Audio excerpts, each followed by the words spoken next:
I'm Dr. Teria Shantall, the president of the Viktor Frankl Institute of Logotherapy in South Africa.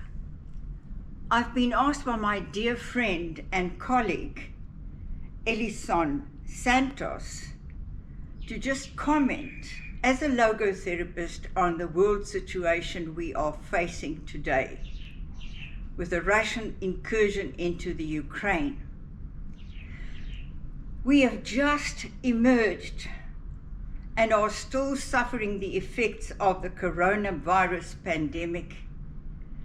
And just like the pandemic, I believe as a logotherapist that this is a challenge to all of us to wake up and consider who we are.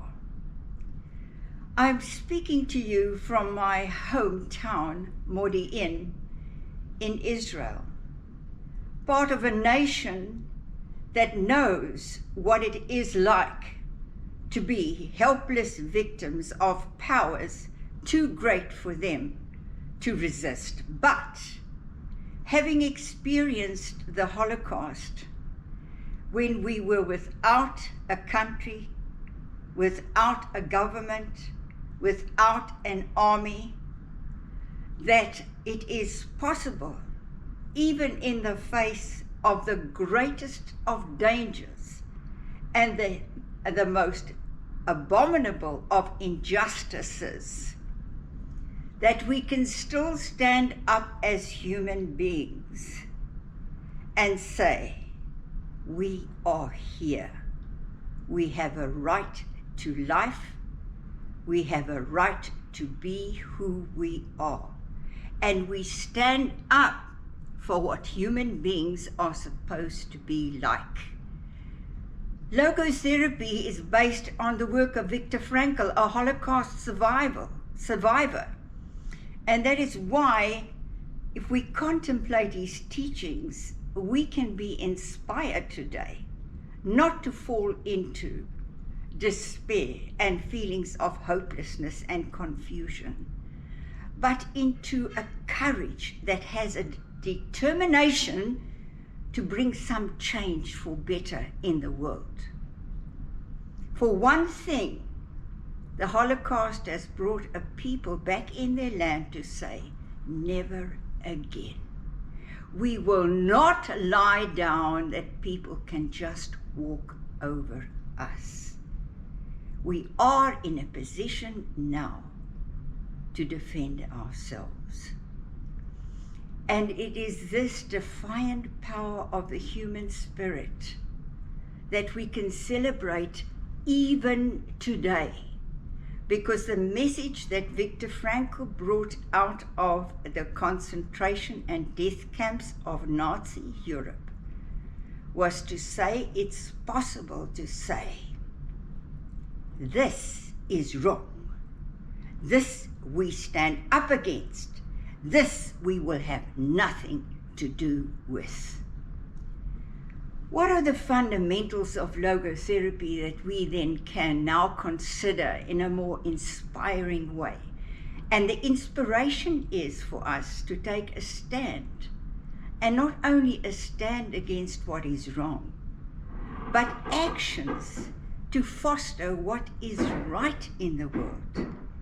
We all have, undeniably, what Frankl had experienced in the camp, the ability and freedom to know what is right and to be able to resist what is wrong. He calls it our unscathed human spirit, our freedom to take a stand, our freedom to act in the way according to what is presented to our own conscience, a consciousness of right and wrong that none of us can deny or try and escape. We all know what is fundamentally right and what is harmful to that fundamental right. And what is the fundamental right?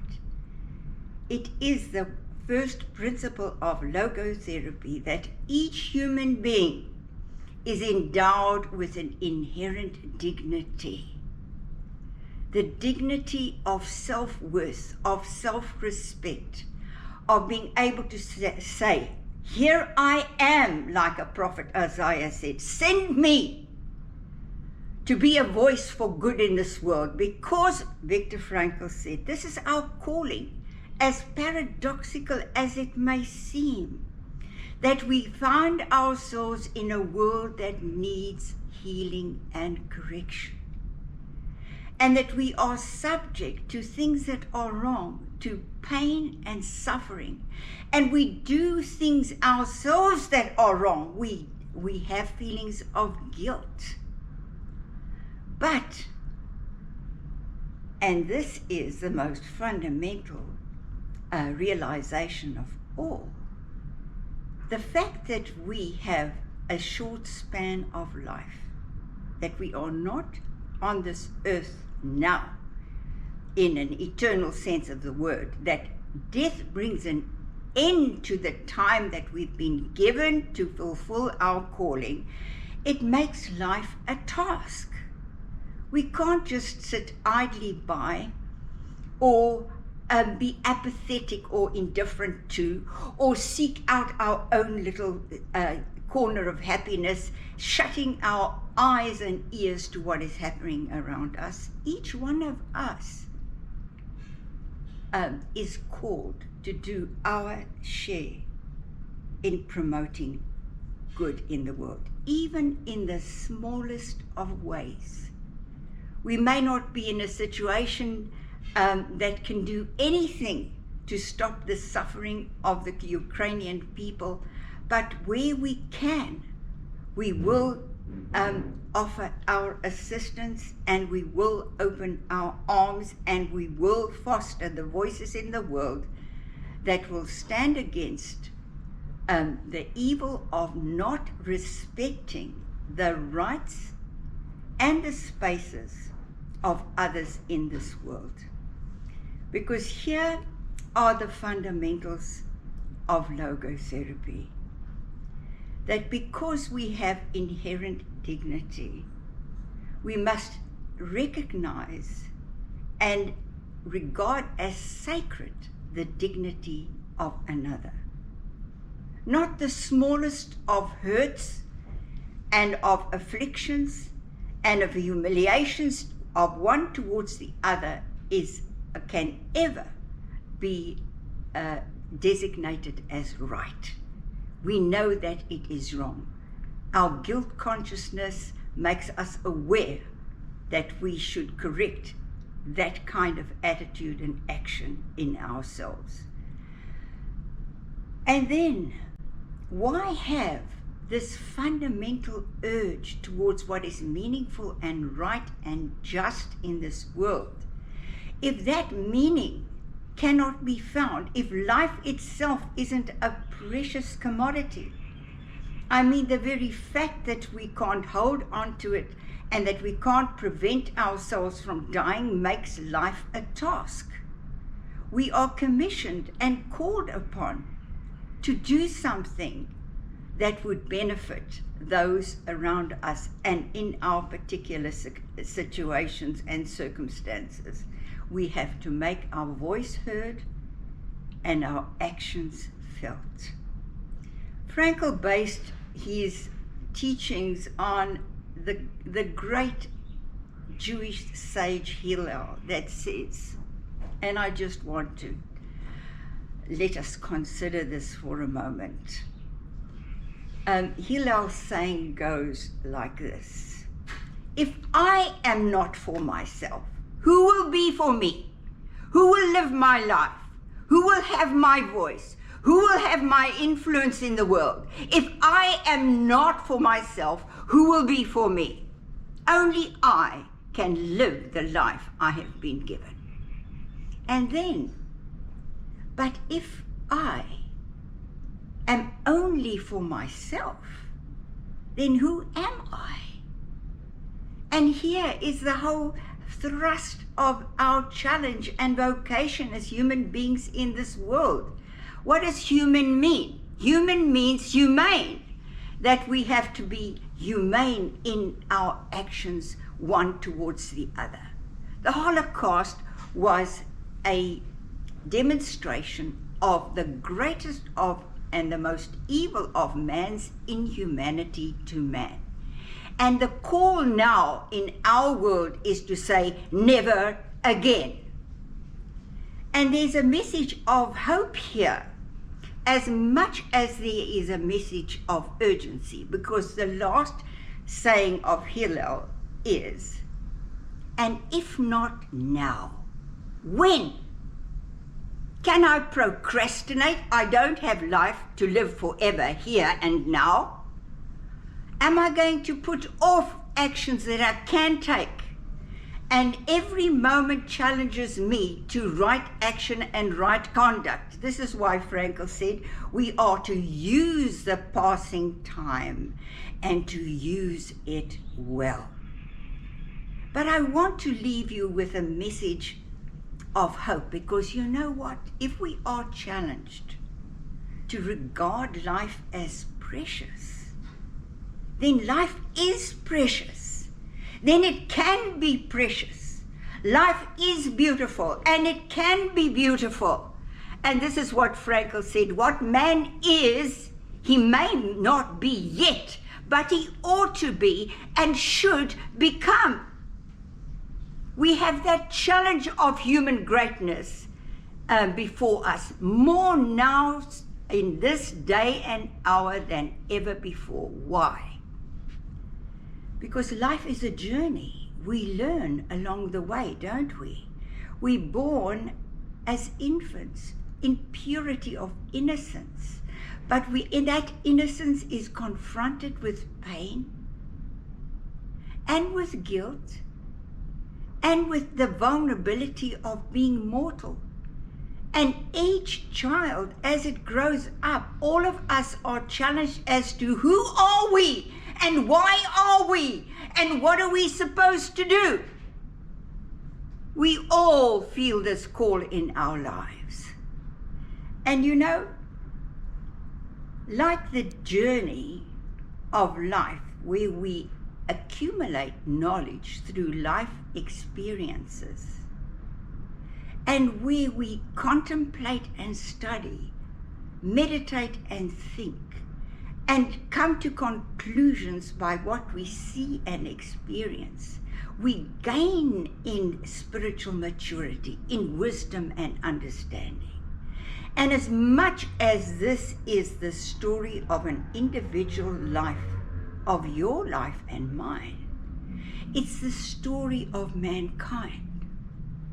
We are not in the beginning of time in the savagery of ignorance. Over the centuries we have gained wisdom and understanding. We are at the brink of spiritual maturity in this world. And you know, as I'm speaking to you from Israel, I can also take recourse to the Jewish and Hebrew scriptures. And there is a wonderful portrayal of the evolvement in human history of an awareness of good in contrast to the fallacious and delusional power of evil. And the lesson that good has the power to overcome evil, truth has the power to overcome the lie, that which is delusional, that tells us that we are something else than what we are supposed to be. We're not brute animals fighting for survival, the one dominating the other. We know as human beings that we all have a sacred space in this world, and we are responsible for that space, each in our own country, each in our own nations, and we each have a contribution to make in terms of determining the character of that nation.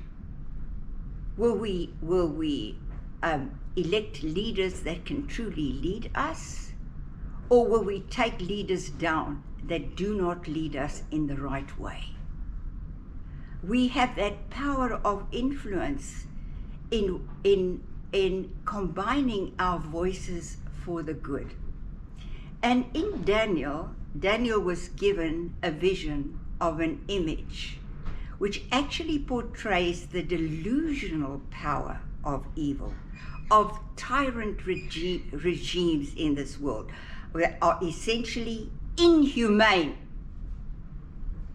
and life-abrogating systems of this world. It starts with the head of gold. It looks so powerful, but it diminishes to a breast of silver, not as precious a substance as gold. And then it diminishes to hips of bronze, even a lesser type of material, down to the legs of iron, so much less a precious metal than gold or bronze or silver and gold. And what does it end in? Feet of iron and clay. Clay? In other words, the iron can't hold together. Evil terrorist forces, and this is what we're facing today, terrorism of splinter groups that cannot combine behind a kind of a Hitler figure anymore, because one is against the other. And in fact, their power is not going to hold. Why? Because the forces for good has developed in the world. And Daniel saw this image being broken by a stone, an immovable stone of truth, and crushed the feet of iron and clay. And Frankel was the one that said that what we are in need now